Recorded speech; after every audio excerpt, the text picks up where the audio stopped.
بسم اللہ الرحمن الرحیم نحمدہ و نصلی علی رسول الکریم۔ کچھ لوگ فاٹف میں گرے لسٹ کے حوالے سے ڈس انفارمیشن پھیلا رہے ہیں۔ میں صرف یہ یاد دہانی کرانا چاہتا ہوں کہ 2013 میں جون میں پی ایم ایل نے جو حکومت سنبھالی تو پاکستان فاٹف کی گرے لسٹ پہ تھا اور ورچوئل ہم بلیک کے قریب تھے۔ ہم نے اپنے قوانین بدلے، ہم نے کئی ایکشنز لیے اور 1 سال کے بعد ہم گرے میں رہے، لیکن جو ہمارے اوپر تلوار لٹک رہی تھی بلیک میں جانے کی وہ ختم ہو گئی۔ ہم نے مزید اگلے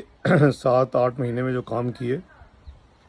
تو 19 مہینے کے بعد جب فیبرری 2015 میں جب پرائمری ہوئی فاٹف کی تو اس میں میں نے خط لکھا، کیونکہ میں فاٹف کے حوالے سے جو معاملات تھے اس کو دیکھ رہا تھا پاکستان میں۔ ایشیا پیسیفک گروپ کے ساتھ ہماری میٹنگز ہوتی تھی فاٹف کی طرف سے،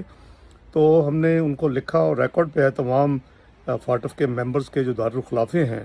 ان کے پاس موجود ہے میرے خط کی کاپی کہ ہم نے کیا کیا کیے، ہم نے کیا کیا قوانین چینج کیے، ہم نے کیا ایکشنز لیے، اور وہ خط جو ہے وہ پلینری میں پڑھا گیا اور میری آخری کنکلوڈنگ پیرا یہی تھا کہ پاکستان کو اب جو کچھ ہم نے کیا ہے اور جو ایشیا پیسیفک گروپ APG جو ہے اس نے بھی انڈورس کیا ہے تو پاکستان کو اب وائٹ لسٹ میں ڈالا جائے۔ تو پاکستان کو وائٹ لسٹ میں وہاں پڑھا گیا لیٹر، تمام چیزیں APG نے رپورٹ دی اور پاکستان وائٹ لسٹ میں فیبرری 2015 میں چلا گیا۔ اس کے بعد جو ڈاؤن لیگ کا تماشا ہوا، کچھ ہم نے یعنی ہمیشہ کے لیے ظاہر ہے کہ کچھ اینٹی منی لانڈرنگ اور کاؤنٹر ٹیررسٹ فائنینسنگ کے حوالے سے کچھ کام جو ہم نے نیشنل ایکشن پلان بنایا تھا وہ ہم نے کام کرنے تھے، تو وہ جو ڈاؤن لیگز کا سارا تماشا تھا وہ فاٹف کے حوالے سے ساری بات چیت تھی، اور اگر وہ 10% بھی اس وقت کام ہو جاتے تو پاکستان 20 سے 18 میں دوبارہ گرے لسٹ میں نہ جاتا۔ تو میرا خیال ہے غلط بیانی سے رکے لوگ، ورنہ تمام ایویڈنس موجود ہے اور آپ ریکارڈ اپنا چیک کر لیں۔ بہت شکریہ۔